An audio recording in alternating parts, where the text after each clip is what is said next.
nobody here on this screen sits around and has their raison d'etre, work that one out, Elliot, is to fucking make attack videos fucking somebody up the rump because they want to take somebody down. And Rachel Susie, it's med time. It's med time for Rachel, Susie. And Rachel. Now ask Rob, who got on Ian's stream and talked in January and talked about how wrong what those people were doing that do those videos to be hurtful and cruel and go beyond what is correct. Now, Rob, did I or did I not do that? Brilliant. If I can say something very briefly, Ian, I would like to say something before I start showing records. Okay. I'm sad about the state of the vinyl community at the end of 2023. I'm sad because I lost a friend who was forced to leave the vinyl community because of a video that was posted that was very defamatory, and who didn't leave because he's thin-skinned or anything, but left because he's trying to start a career. And when accusations are made against him, totally unfounded, and piling on takes place in the comments, that's a shame. Parody videos are fine. It's some people's cup of tea and it's not others. But there's a line that can be crossed when it stops being good-natured or a difficult ribbing, but something we can all live with, and it starts affecting people's private lives and people's careers and so on and so forth. And I'm calling on the vinyl community as a whole to be better than that. Before you speak and before you type, think about if that's something you really want to say or something you really want to type. It is very important that we not take what is supposed to be something fun, the sharing of our hobby of vinyl collecting, and turn it into a competition to see who can drive who into the ground. Now that I've said that, I appreciate you letting me say that, Ian. And I got news to show. In very controlled environments, like not let anyone up, only let people that you plan to come up and things like that. But the only way I see avoiding it really is kind of just opting out altogether, like not engaging like this. So right, like for instance, there's someone clipping this right now. Please stay.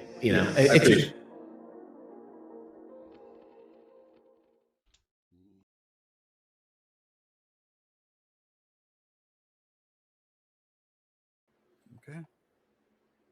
Now coming in, the wax top butthurt pseudo VCers. There's Dobbs. Okay. He really hates my guts. Uh-oh. At number 4, it's Peacoat. He has a toupee. Everyone knows it. Then there's Strange Brain. We don't know what he looks like. He hates my guts. And Hate Channel Dracula. We should know who he is. Can't stand me. And in 9 weeks running straight, first place, it's Patties. Yes.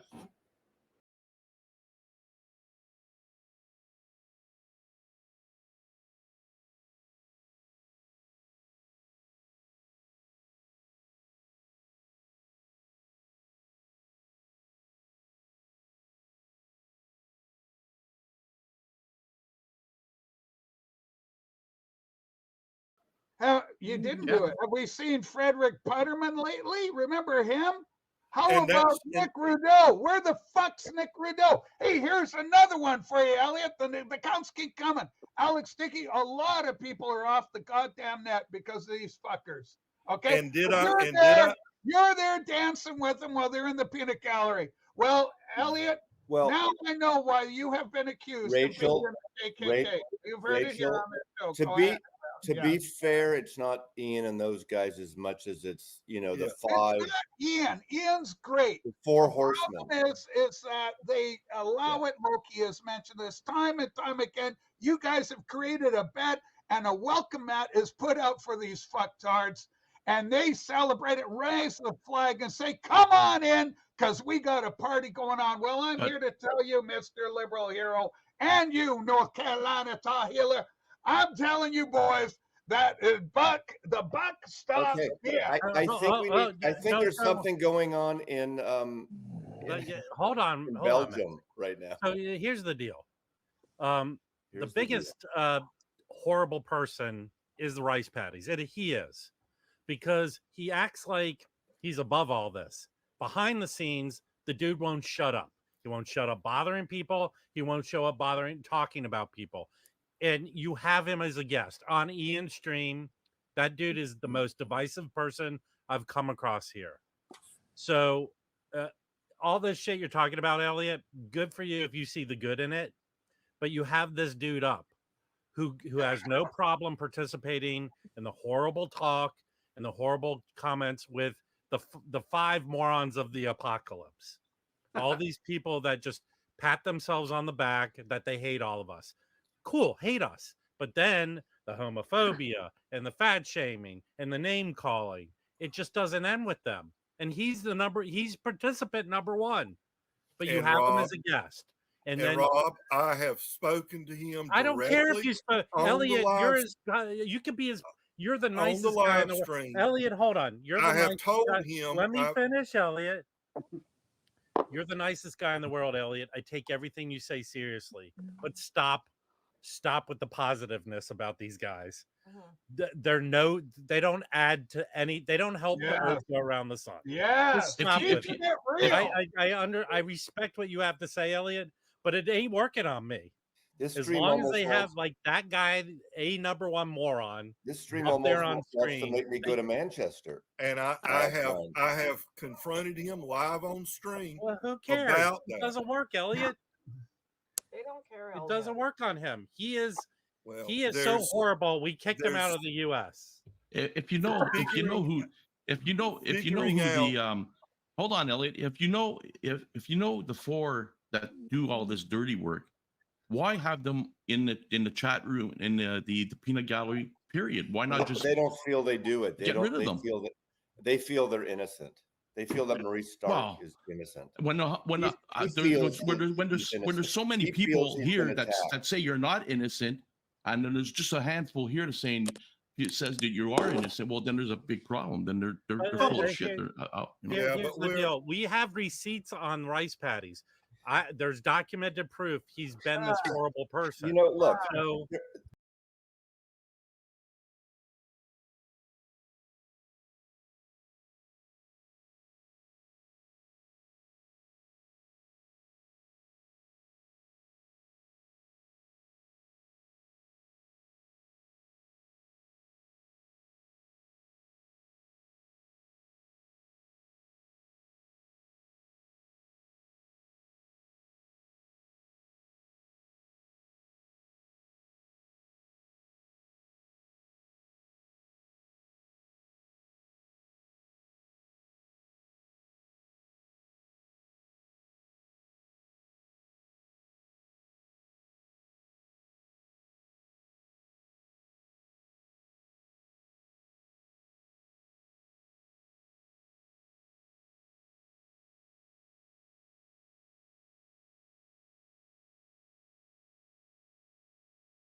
That's what you want. You want to get inspiration. Now, it may not be your type of music, like for whatever it is that she's promoting, may not be your thing. But sometimes it'll grab you, and then you say to yourself, "Oh my God, I really I love number one. I just like love listening to the artist, and now all of a sudden, now I really want to grab this album because I heard she promoted the video or the song or something like that. Now all of a sudden I want to grab it, and that to me is the key of the vinyl community, which is to inspire. Yep. Also too, the other thing is too, this is the other problem.